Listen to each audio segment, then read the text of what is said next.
नमस्कार. India news 24 मध्ये स्वागत. जाणून घेऊया आजच्या ताज्या घडामोडी.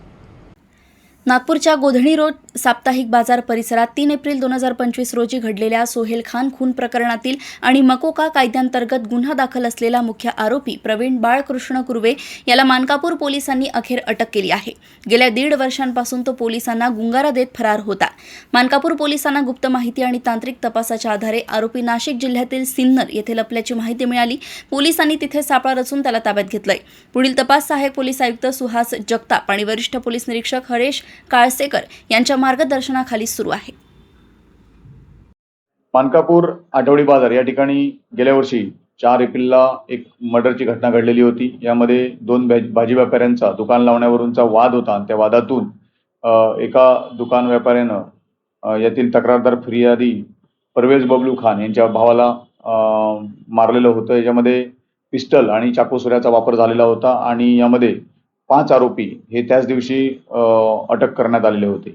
याच्यामध्ये तपासांती मोक्का कायद्यानुसार कलम लावण्यात आलेले होते.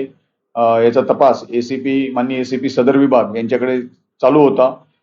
जे आरोपी अटक आहे त्यांच्याविरुद्ध दोषारोपपत्र देखील मान्य न्यायालयात दाखल आहे. परंतु याच्यामध्ये एक आरोपी जो प्रवीण बाळकृष्ण कुर्वे हा कोतवाली पोलीस स्टेशन हद्दीत राहणार आहे, हा त्या दिवसापासून फरार झालेला होता आणि याच्यावर आमची टीम याचा शोध घेण्यासाठी काम करत होती.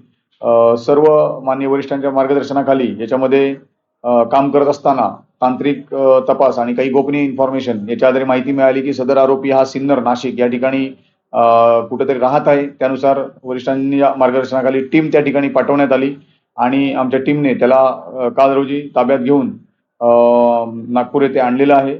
संपूर्ण कारवाई जी आहे ही माननीय एसीपी सुहास जगताप जे तपासी अधिकारी आहेत आणि इतर वरिष्ठ अधिकारी यांच्या मार्गदर्शनाखाली आमच्या टीमचे PSI बजरंग खोमने, प्रकाश चांदेवार, हवालदार राहुल गवई, राकेश बर्णे, विपिन रक्षे, प्रशांत खंडारे, रोशन बागडे, धीरज भोपळे यांनी त्याला जाऊन त्या ठिकाणी वर्कआउट करून यशस्वीपणे ताब्यात घेतलेला आहे. आज रोजी त्याला माननीय एसीपी सदर विभाग यांनी मोक्का स्पेशल कोर्टात हजर केलं. त्याला पोलीस कोठडी मंजूर झालेली आहे आणि पुढील तपास याचा सुरू आहे. अधिक तपास वरिष्ठ करत आहेत. आठवडी बाजारामध्ये हे जे तक्रारदार आणि मयत आहेत त्यांचं मंगळवारी बाजार या ठिकाणी दुकानं आहेत, शेजारी आहेत आणि तिथली मंगळवारी बाजार येथील दुकानं लावल्यावरून त्यांचा वाद होता. त्यांची दुकानं येथील मयत जो व्यक्ती आहे त्याचं दुकान इथं मानकापूर आठवडी बाजारात देखील लागतं आणि 4 एप्रिलला त्याच्यावर सर्व आरोपींनी हल्ला केलेला होता आणि त्याला गोळी घालून तसेच त्याच्यावर चाकूचे वार करून त्याला जीवे ठार मारण्यात आलेलं होतं.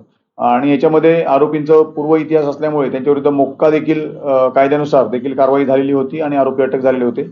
त्याच्यातला हा फरार आरोपी होता ज्याला अटक करण्यात आलेली आहे. अशाच ताज्या घडामोडी जाणून घेण्यासाठी बघत रहा इंडिया न्यूज 24.